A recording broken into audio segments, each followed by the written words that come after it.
الحمد لله وأشهد أن لا إله إلا الله وحده لا شريك له وأشهد أن محمدا عبده ورسوله أما بعد. طيب نواصل. Alors aujourd'hui également on va prendre 3 abwab car elles sont courtes. Elles sont simples. Comme je l'expliquais, le plus gros du kitab est déjà passé, alhamdoulilah. Il ne reste que des chapitres courts, simples, à part peut-être 2 ou 3, vite fait. Sinon, le baqi, sahel jiddan. Pas besoin de s'attarder dessus, c'est des choses que, voilà, alhamdoulilah, qui sont claires. قال باب التسمي بقاضي القضاء ونحوه. Le fait de se nommer comme le juge des juges. Et ce qui y ressemble. Le juge des juges. C'est-à-dire d'avoir un nom de niveau extrême, le summum. يقول في الصحيح, ça c'est le premier dalil. Premier et seul dalil d'ailleurs du même. في الصحيح عن أبي هريرة رضي الله عنه عن النبي صلى الله عليه وسلم قال إن أخنع اسم عند الله رجل تسمى ملك الأملاك لا ملك إلا الله وقال سفيان مثل شاهان شاه وفي رواية أعياذ رجل عند الله يوم القيامة وأخبثه. Donc là dans ce hadith, il dit Nabi sallallahu alayhi wa sallam que le plus vil des noms auprès d'Allah est celui d'un homme qui se nommerait le roi des rois. Dans le sens le roi absolu en fait, le roi des rois. Il n'y a aucun roi, c'est-à-dire absolu, hormis Allah. Et Sofiane, il a dit, je pense que c'est Thawri, c'est comme le fait de se nommer Shahan Shah. Et Shahan Shah, ça veut dire roi des rois en langue perse.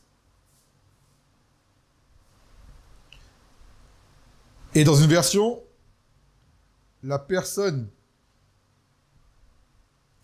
la plus vile auprès d'Allah, la plus basse auprès d'Allah, c'est quelqu'un qui se nomme de la sorte. Donc, c'est pareil pour le roi des rois, le juge des juges, le riche des riches, le fort des forts. Et vous avez aujourd'hui une expression que beaucoup de gens utilisent, qui est GOAT. C'est une version anglaise qui veut dire le meilleur de tous les temps. Et ça rentre là-dedans. Car le meilleur des meilleurs, c'est Allah Azza wa Jal.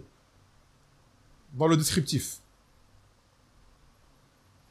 Après, quand quelqu'un le met dans un domaine en particulier, par exemple, il dit GOAT dans tel domaine, là c'est autre chose, il a restreint à un domaine particulier. Et mais quand tu dis dans l'absolu comme ça, le GOAT, ça, c'est pas permis. Car ce descriptif reviendrait à Allah Azza wa Jal.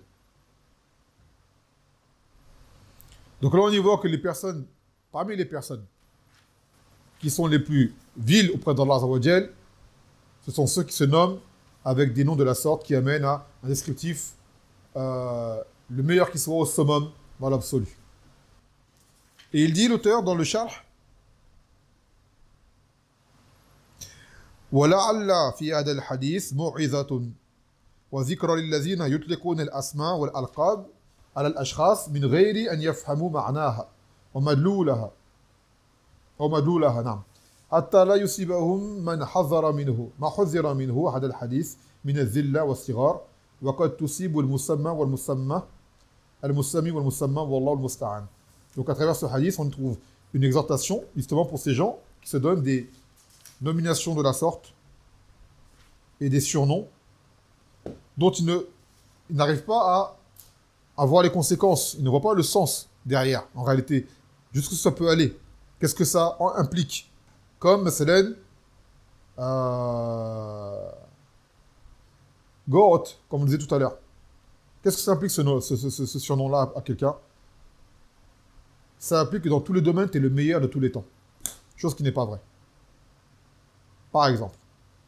Ou des fois, des gens, ils se donnent des nominations, ils ne savent pas le sens qu'est-ce qu'elle a, dans une autre langue. Mais, phoniquement parlant, ça sonne bien. Et ils vont nommer un tel par ce nom-là, ou le nommer par ce nom-là, le surnommer, je veux dire, par ce nom-là. Eh bien, quand tu trouves un mot comme ça, il faut que tu connaisses ce sens. Qu'est-ce qu'il veut dire? Car tu peux, malheureusement, tomber dans l'avertissement de ce hadith. يقول الفوائد تحريم التسمي بملك الأملاك وكلها ما دل على الغاية في العظمى كشنحشاء وقاضي القضاء ونحوه. Donc il a interdit de se nommer comme le roi des rois, ou tout nom qui amènerait justement à un extrême dans l'exaltation, dans la glorification. Comme par exemple Shahin Shah, qui veut dire roi des rois en perse, et Qadi al-Quda, le juge des juges. ثانيا وجوب التأدب بترك الألفاظ المحتملة معنى مذموما, et qu'il fait partie du bon comportement que de délaisser les termes qui ont un sens qui soit probablement autre que celui que l'on souhaite, ou qui laisse entendre un autre sens,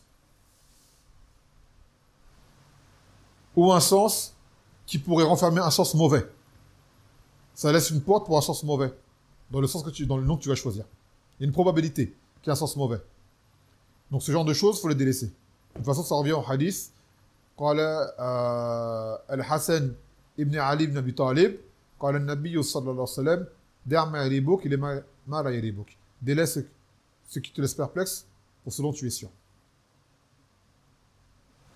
مناسبة الحديث الباب. Donc maintenant la relation du hadith par rapport au chapitre. حيث دل الحديث على تحريم التسمي بملك الأملاك. Que ce hadith vient pour montrer l'interdiction de se nommer le roi des rois.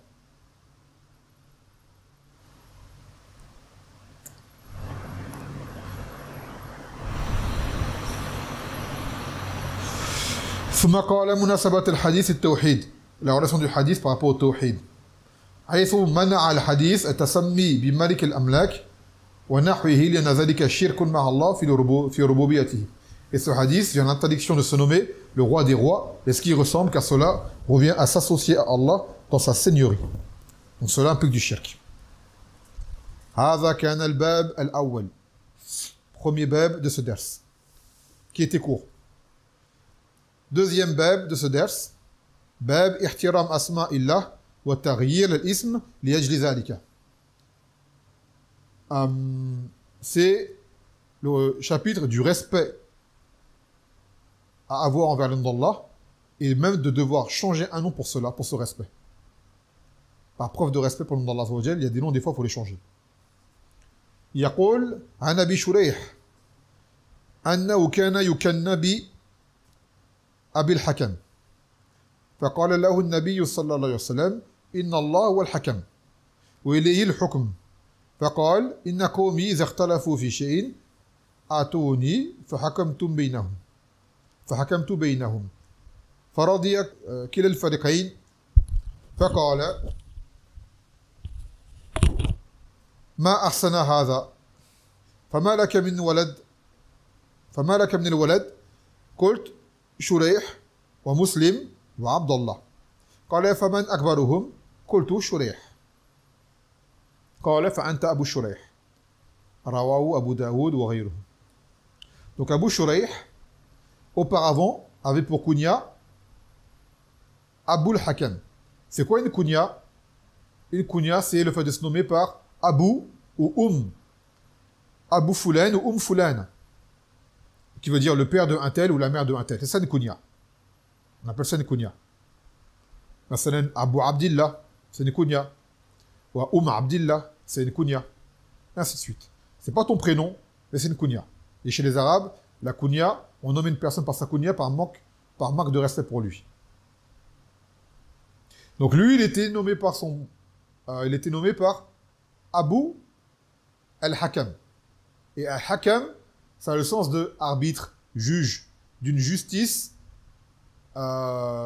irréprochable, parfaite. Donc là, il a dit, le Nabi sallallahu alayhi wa sallam, al-Hakam, c'est Allah. C'est Allah. Et c'est à lui que revient le jugement. Et il a dit, mon peuple, lorsqu'il diverge dans quelque chose, il m'appelle pour que je tranche entre eux, et à chaque fois, les parties se contentent, sont satisfaits de mon jugement. Donc il a dit, le Nabi sallallahu alayhi wa sallam, c'est une bonne chose cela. Du fait que tu juges entre les gens et que ton jugement soit correct. Il a dit, as-tu des enfants? Il a dit, oui, j'ai Shurayh, J'ai Muslim et j'ai Abdullah. Il a dit, et qui est le plus grand d'entre eux, parmi tes enfants? Il a dit Shuleyh. Il a dit, alors tu es Abu Shuleyh. Voilà. Abu Shuleyh. Donc là, on y voit à travers ce hadith que regardez là, ça fait Abu al-Hakam. Comme s'il était le père de l'Hakam. Et le Hakam, c'est Allah Azza wa Jal. Donc, comme vous le voyez, ça ne passe pas du tout. Lui ne savait pas, mais il a appris. Et de là, le Nabi sallallahu alayhi wa sallam a remplacé l'erreur en donnant une solution, une alternative. Du fait de prendre une kunya par rapport à un de tes prénoms de tes enfants. Alors, comme le hadith le montre, de base, il est préférable de le faire avec le nom du plus grand des enfants. Et qui plus est, le garçon. Chez les Arabes, c'était le garçon et le plus grand des garçons. Maintenant, cela n'est pas dans l'absolu. Tu peux avoir une kunya avec le nom d'une fille. Tout comme tu peux même avoir une kunya avec un enfant que tu n'as pas. Ce n'est pas obligatoire. Masalan, Aïcha, radiyallahu anha, sa kunya c'était Abdillah. Est-ce qu'Abdullah existait? Non, elle n'a pas eu d'enfant. Aïcha n'a pas eu d'enfant. Donc tu peux avoir une kunya, même d'un enfant que tu n'as pas. Tu peux avoir des enfants et donner une kunya d'un enfant que tu n'as pas. Par exemple, tu as un enfant qui s'appelle Mohammed, ton enfant s'appelle Abdullah, tu as une fille qui s'appelle Fatima, tu dis, moi, je vais m'appeler Abu Ali. Même si tu n'as pas d'Ali, tu veux t'appeler Abu Ali, tu as le droit. Mais le meilleur, dans la tradition, d'accord, des Arabes, par rapport à la kunya, car c'est chez les Arabes qu'on trouve la kunya, c'est de se nommer avec le plus grand des enfants et qui plus est le garçon. D'ailleurs, Faïda, Omar, Ibn al-Khattab, quelle est sa kunya? Abu Hafs. Est-ce qu'il avait un fils qui s'appelle Hafs? Non. Son plus grand enfant, c'est qui? C'est Hafsa. Et par respect pour Omar, ils n'ont pas voulu lui donner une kunya avec le nom d'une fille, ils ont donné le nom d'un garçon. Ils ont enlevé le thème arbota, ils ont dit Hafs. À la base, c'est Hafsa, sa première fille, sa plus grande fille. Il a un fils qui s'appelle Abdullah également, Abdullah ibn Omar. Hafsa était plus âgé que lui. Maintenant, comme on l'expliquait, c'est mieux, mais ce n'est pas dans l'absolu. Et également, on peut avoir une kunya comme surnom pour une chose qui n'est même pas un enfant. Par exemple, quelqu'un, il a tout le temps stylo avec lui. Un exemple. Tout le temps stylo. Il est connu pour ça. Ce Foulen, là, il a tout le temps stylo. Et bien, les gens l'appellent Abul Kalem. Abul Kalem, c'est un surnom, le père du stylo. Pourquoi? Parce qu'il a tout le temps stylo sur lui. C'est un surnom. C'est-à-dire que tu affilies le mot Abu à une chose qui est une marque de reconnaissance de la personne, mais bien sûr, il ne faut pas que ce soit une critique. Il faut que ce soit une chose qu'il accepte également. Une chose qu'il accepte. Et une chose par laquelle il se particularise. Par exemple, le Nabi sallallahu alayhi wa sallam, une fois, Ali avait eu un conflit avec Fatima. Il était parti. Justement pour éviter que le conflit ne s'envenime. Et le Nabi sallallahu alayhi wa sallam est venu chez Fatima et il a dit, où est Ali? Elle a dit, il est sorti. Il est parti au masjid. Il est parti, il a trouvé dans le masjid en train de dormir par terre, sur la terre. Il a dit, Qum ya Aba Turab. Il a dit, Qum ya Aba Turab. Et Turab, c'est quoi? C'est la terre. En fait, c'était un surnom à ce moment-là. Par rapport au fait qu'il y a de la terre sur le visage. Qu'elle avait dormi sur la terre. Mais, la vraie kunya de Ali, c'est Abul Hassan. C'est Abul Hassan. Donc là, c'est Bab el-Fa'ida, par rapport à la kunya. Maintenant, ce qu'il faut retenir du hadith, c'est que cet homme avait une kunya qui n'était pas valable car elle revenait à emprunter un des noms d'Allah Azza wa Jal. Donc ça a été changé. Ça a été changé.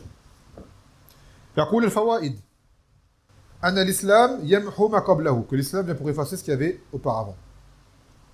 Sauf certaines choses que l'islam est venu à approuver, Et également l'islam, quand quelqu'un se convertit, ça efface tous ses péchés antérieurs. L'islam efface tous les péchés antérieurs des gens qui rentrent et qui embrassent cette religion. ثانيا يعذر الجاهل بجهله, que l'ignorant est pardonné pour son ignorance, comme cet homme qui ne savait pas. Et il l'a appris. ثالثا وجوب إنكار المنكر, l'obligation de changer le blâmable. Et le Nabi sallallahu alayhi wa sallam, là, il a changé l'erreur. رابعا إثبات اسم من أسماء الله وهو الحكم. Donc là, on y voit l'affirmation de l'un des noms d'Allah qui est Al-Hakam. Donc tu peux t'appeler, مثلا, Abdul Hakam. Tu as le droit, car le hakam min asma illa azza wa jal. Et qu'on le dit, ça veut dire un sens de juge, un sens d'arbitre, de point de retour pour un jugement. خامسا جواز التحاكم إلى من يصلح للقضاء وإن لم يكن قاضيا معينا ويلزم حكمه ما لم ينسحب أحد الطرفين قبل الحكم. Il est permis de revenir vers une personne en particulier, une personne qui est apte à juger, à trancher, même si ce n'est pas un juge officiel. Et on doit s'en tenir à son jugement tant que l'un des deux parties ne s'est pas retiré. Par exemple, deux personnes ont un divergent, deux frères. Ils ont fait un commerce, mathalan, et ils sont en désaccord sur un point. Ils disent, on va aller voir tel frère car il est connu pour être juste, équitable et sage, et il a du ilm, par exemple. On va voir pour qu'il tranche entre nous. Bon, s'il y a un savant, il faut aller voir un savant, c'est mieux, bien sûr. Mais on dit dans un con, il n'y a pas de savant. Ils vont voir ce frère. Les deux sont d'accord pour aller voir ce frère. Et ce frère, il est connu pour toujours avoir été équitable dans les jugements qu'il faisait. C'est pas il penche pour un, il favorise l'un, non, il juge avec équité. Ou il trouve une conciliation entre les deux. Et bien à ce moment-là, cela est permis. D'accord, d'aller faire cela. Par contre, c'est une évidence que ce frère-là doit juger avec le kitab wa sunnah. Et on a pris le beb de ceux qui veulent juger pour autre que l'ordre d'Allah Azza wa Jal. Même dans ce genre de situation-là, aller juger pour autre que l'ordre de l'Allah Azza wa Jal, ça rentre dans la menace des versets cités au préalable. وَمَنْ لَمْ يَحْكُمْ بِمَا أَنزَلَ اللَّهُ فَأُولَٰئِكَ هُمُ الْكَافِرُونَ. Et ainsi de suite. On est pris dans le beb, je crois que c'est le beb 34 ou 35, j'ai oublié. Pour ne pas avoir à répéter. ثم قال سادسا استحباب قبول الاعتذار من المسلم إذا كان وجيها. نعم. Qu'il est recommandé d'accepter l'excuse d'un musulman lorsque c'est une personne de noble rang. Ça veut dire là, cet homme-là, Abul Hakam, qui était nommé Abul Hakam, a donné son excuse. Pourquoi il était nommé de la sorte? Donc cela est accepté de lui. Car c'est une personne qui avait un certain statut. سابعا جواز التكني بالبنت لأن الولد يطلق على الذكر والأنثى. Et qu'il est permis de se nommer, d'avoir une kunya avec la fille, car lorsqu'on dit le walad, c'est-à-dire quoi le walad à la base? Le walad à la base, c'est l'enfant. Souvent on dit que le garçon. À la base, walad, c'est pour les deux. C'est l'enfant. Souvent on dit le garçon, je veux dire. Quand on dit le walad, on pense au garçon. Ce qui vient à l'esprit en premier. Mais quand on dit l'awlad, les enfants, c'est peut-être les garçons comme les filles. Bien que chez les Arabes, c'était préféré d'avoir le nom du garçon pour la kunya. Mais avoir le nom d'une fille, cela est permis également.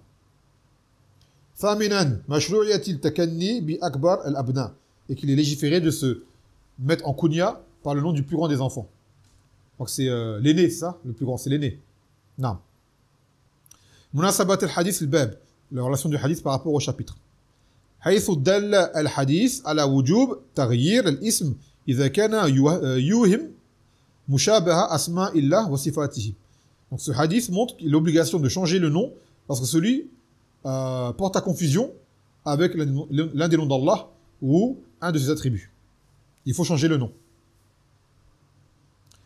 مناسبة الحديث التوحيد, la relation du hadith par rapport au tawhid. حيث أنكر الحديث التشبه بأسماء الله لأن ذلك شرك مع الله في أسمائه وصفاته.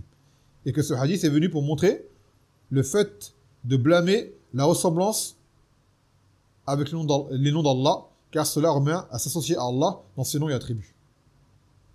Et la faïda, chose à part, est-il obligatoire pour un converti de changer de prénom? Par exemple, il s'appelle, je sais pas moi, il s'appelle Lucien. Il rentre en islam. Est-il obligatoire de changer de prénom? Non, ce n'est pas obligatoire.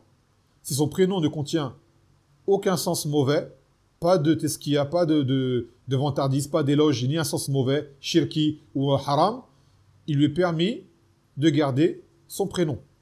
Cependant, il lui est recommandé de prendre un prénom musulman pour affirmer sa sharsiya islamiyya. Au sein des frères, par exemple, il s'appelle Ibrahim. Tu vois, il s'appelle Ibrahim. Et il s'appellera Ibrahim. Mais sur les papiers, il s'appelle Lucien. Ses parents l'appellent Lucien. Ses connaissances d'avant l'appellent Lucien. Au travail, il se travaille avec des gens qui ne sont pas forcément des musulmans, il l'appelle Lucien. Parce que quand il va voyager, il va aller dans d'autres pays, quand il va donner son passeport, même dans les pays arabes, ils vont voir Lucien, ils ne vont pas voir Ibrahim. Donc il garde son prénom. Il n'y a pas de problème par rapport à ça. Par contre, un truc qu'il faut éviter de faire, qui n'a pas d'origine chez les salafs, qui n'a pas été vu, c'est le fait d'allier les deux prénoms ensemble. Lucien Ibrahim. Chez les salafs, plein sont convertis et ont changé de prénom. Ou ont gardé leur prénom d'avant. Mais joindre entre les deux, c'est une chose qui n'a pas été connue auparavant. Lucien Ibrahim, Arnaud, Mohamed, ainsi de suite. Certains frères font cela, on ne sait pas d'où ils ont pris cette tendance. S'ils ont des adillas à faire partager, on en profite sans quoi, de tout ce qu'on a vu, de tout ce qu'on a appris, et même on a interrogé les machères, même, vous savez, les noms composés. Par exemple, Mohamed Ali, Mohamed Amin, comme ça. C'est des prénoms à la base, dans la sunna, ça n'existait pas, les prénoms composés. C'est des choses qui sont venues par la suite.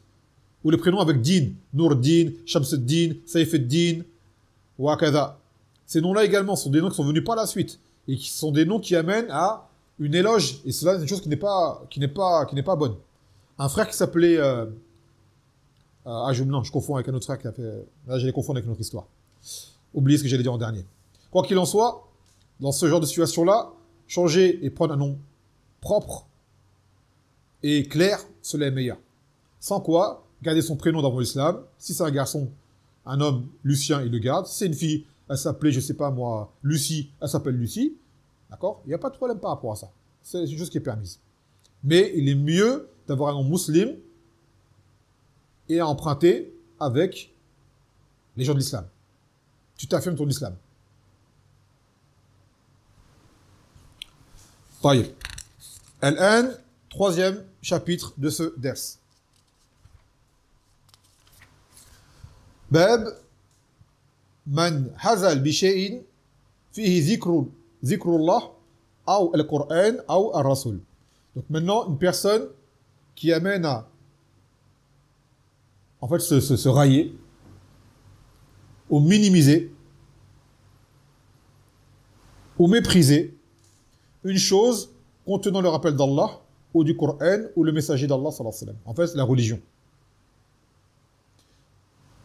قال الله تعالى ولئن سألتهم ليقولن إنما كنا نخوض ونلعب قل بالله وآياته ورسوله كنتم تستهزئون لا تعتذروا قد كفرتم بعد إيمانكم إن نعفو عن طائفة منكم نعذب طائفة بأنهم كانوا مجرمين. Dans le sens où Allah dit, si jamais tu les interrogeais, ils te diront, nous ne faisions que bavarder et plaisanter comme les plaisantis lors d'un voyage. D'accord? Les blagues qu'on fait pendant les voyages. Dis, est-ce d'Allah et de ses versets et de son messager dont vous moquiez, ne vous excusez pas, vous avez certes mécru après avoir eu la foi. Et si jamais nous pardonnons à un groupe d'entre vous, alors nous allons châtier un autre parce qu'ils étaient des criminels. Surat at-Tawbah. Donc là, ce verset est venu pour nous montrer la sanction qui attend les gens qui se moquent de la religion. D'une chose qui contient une chose de la religion.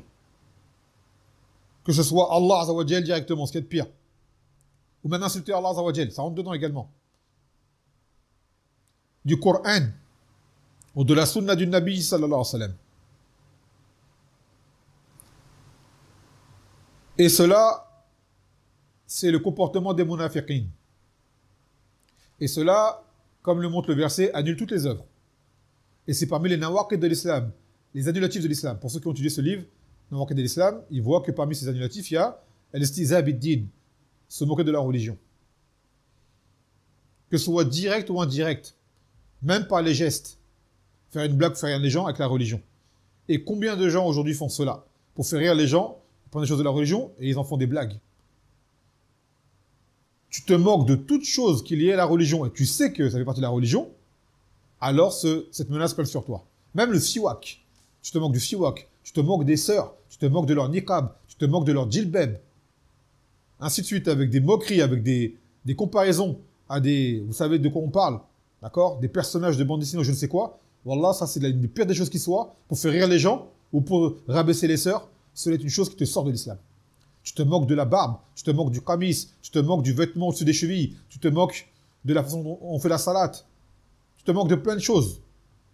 Et tu sais que ces choses-là sont partie de la religion, sur toi pleine cette menace sévère. Donc, il dit, parce qu'après, le deuxième dalil de ce bab, c'est le hadith qui est la cause de la descente de ce verset qu'on va lire. Et là, dans le verset, Allah Azza wa Jalla dit qu'il a pardonné à certains et il va en châtier d'autres. Car certains parmi eux, ceux qui s'étaient moqués ou qui étaient présents lors de la moquerie, en fait, ont fait une bavure, mais au fond d'eux n'étaient pas des munafiqin. Ils ont vraiment regretté, ils ont vraiment fait un repenti sincère. Et cela, Allah Azza wa Jalla leur a pardonné. Il y en a d'autres, c'était vraiment des munafiqin. Ils ne sont excusés parce qu'ils étaient dévoilés.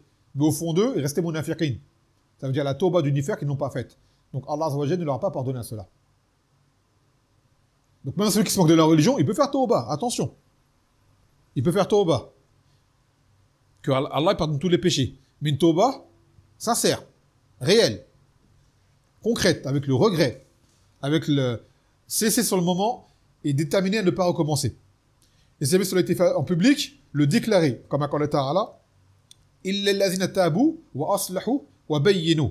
Sauf ceux qui seront repentis et qui auront arrangé leurs fautes et qui auront déclaré, proclamé leur repentir. Et déjà, il en est de même pour la bid'a. Quand une personne tombe dans la bid'a, a fait une erreur en religion et qui peut induire en erreur les gens, quand il fait une tauba, il doit le faire comme son erreur a été faite en public, il fait une tauba en public. Et il dit, il fait tauba. Après, il dit l'erreur qu'il a faite. Dans tel livre, il dit telle parole. Dans tel date, il dit telle parole. Auparavant, je pensais telle et telle chose. Cela est faux. D'accord? Cela est faux. Et il détaille dans ce qu'il disait. Il ne fait pas une tauba comme ça. Moi, je me dis, ouais, à l'époque, j'étais dans l'égarement.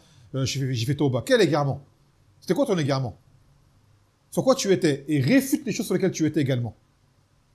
Réfute en détail les choses sur lesquelles tu étais également. Amas, juste de dire, oui, j'étais dans l'égarement, je ne savais pas. Et après, tu t'arrêtes là. Non, c'est pas suffisant, ça. Car on ne sait pas si vraiment tu as vraiment regretté. Des fois, tu as des gens, ils font tauba quand ils se sont dévoilés, c'est tout. Mais au fond d'eux, ils ont toujours la graine en eux. Et les hizbis aiment bien faire ça. Quand ils sont dévoilés, coincés, tu fais tauba.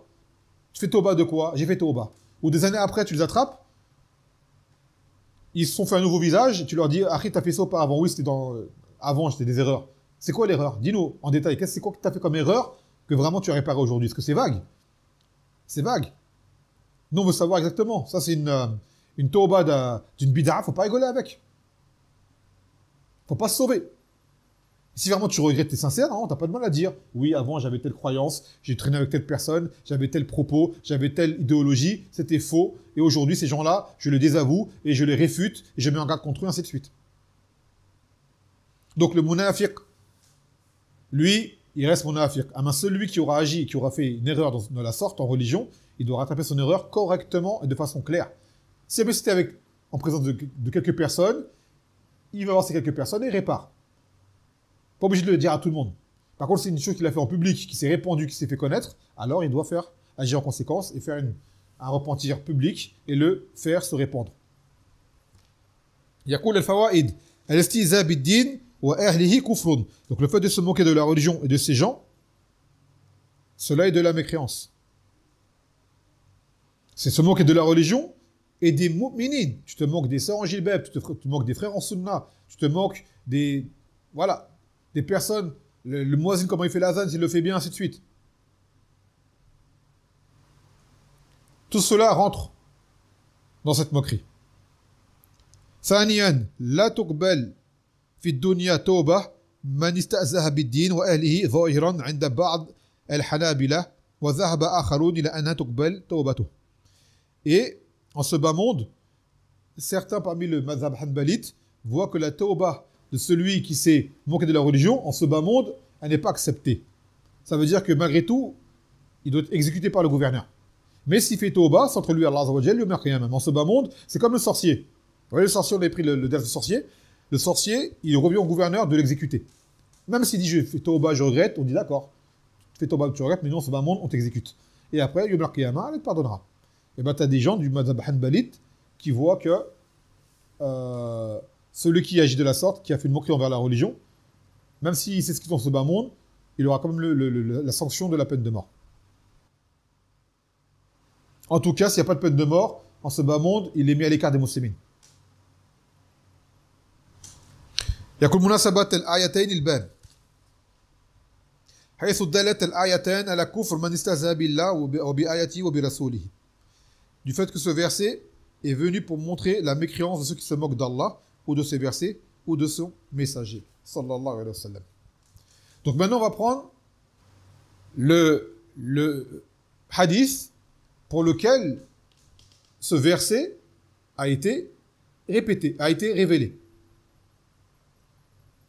C'est selon Ibn Omar, wa Muhammad ibn Ka'b, wa Zayd ibn Aslam, wa Qatada, dakhala hadith ba'dihim fi ba'd.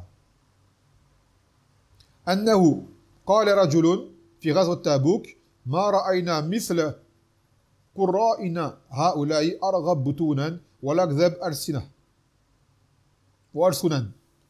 ولا أجبن عن اللقاء يعني رسول الله صلى الله عليه وسلم وأصحابه القراء فقال له عوف بن مالك كذبت ولكنك منافق لأخبرن رسول الله صلى الله عليه وسلم فذهب عوف إلى رسول الله صلى الله عليه وسلم يخبره فوجد القرآن قد سبقه فجاء ذلك الرجل إلى رسول الله صلى الله عليه وسلم وقد ارتحل وركب ناقته فقال يا رسول الله إنما كنا نخوض ونتحدث حديث ركب نقطع به عناء الطريق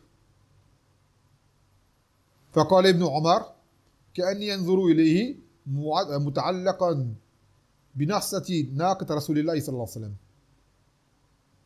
وإن الحجارة تكنب رجليه. Excusez-moi, il y a une coupure, hein, mais je continue. De toute façon, j'ai lu en arabe, après je vais traduire, Inch'Allah. وإن الحجارة تكنب رجليه وهو يقول إنما كنا نخوض ونلعب فيقول له رسول الله صلى الله عليه وسلم بالله وآياته ورسوله كنتم تستهزئون وما يلتفت إليه وما يزيده عليه. Donc là, ces Sahaba rapportent que lors de la conquête, la bataille de Tabouk, un homme disait nous n'avons pas vu de gens au plus gros ventre et plus menteurs et plus peureux lors de la rencontre que ses lecteurs. Ils visent par cela le message d'Allah et ses compagnons, ceux qui récitaient le Coran. Et de là, Aouf ibn Malik a dit tu as menti, cependant tu es munafiq et je vais en informer le message d'Allah sallallahu alayhi wa sallam. Donc Aouf s'est rendu auprès du Nabi et l'a informé, pour l'informer plutôt. Mais il a vu que le Coran l'avait déjà devancé, c'est-à-dire que le messager avait déjà été informé de ce fait et que le Coran, Allah Azza wa Jalla a fait descendre le verset qu'on a cité tout à l'heure.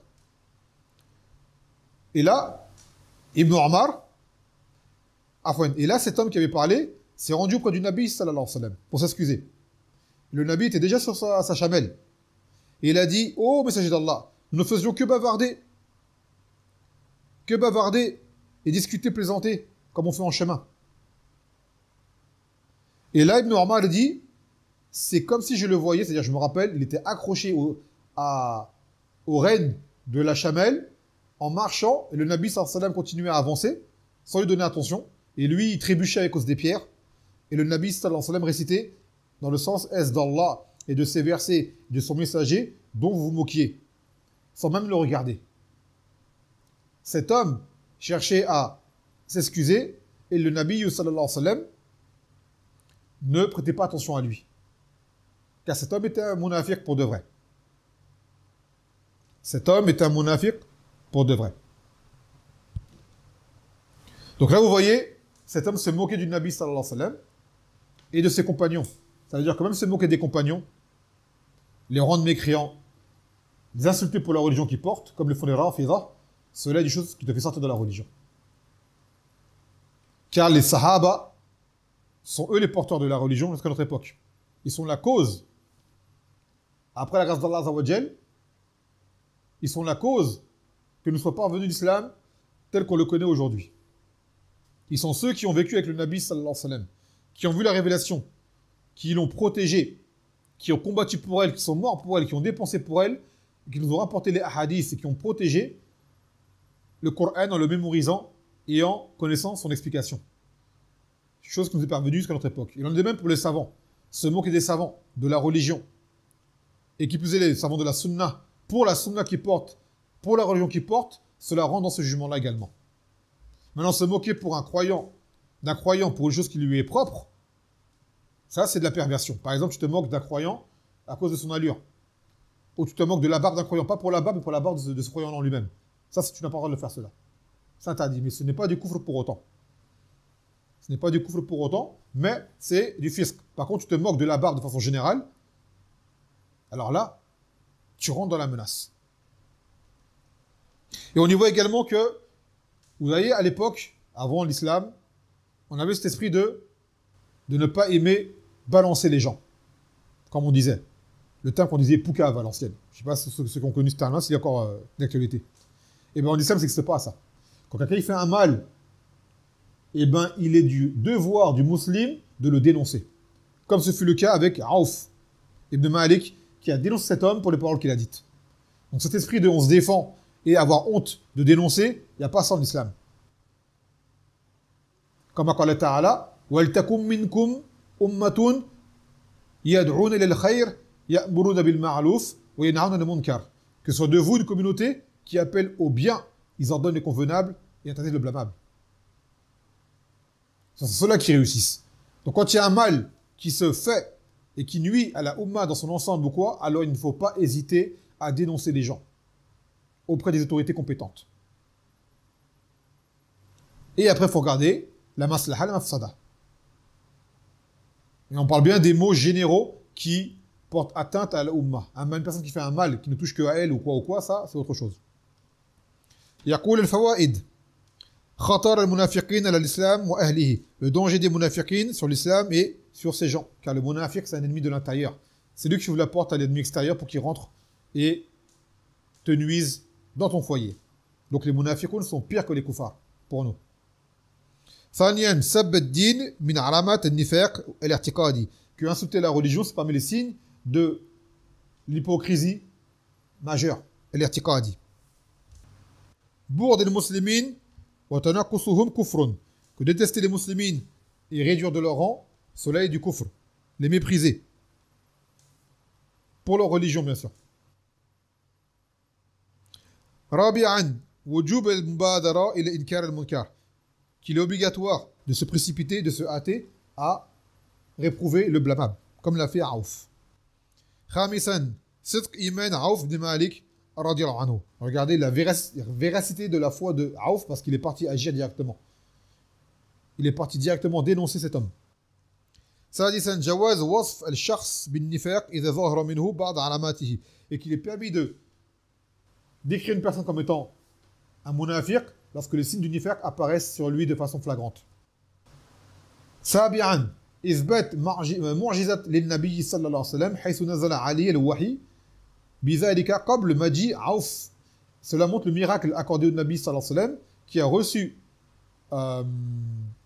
a reçu la révélation avant que Aouf ne l'informe.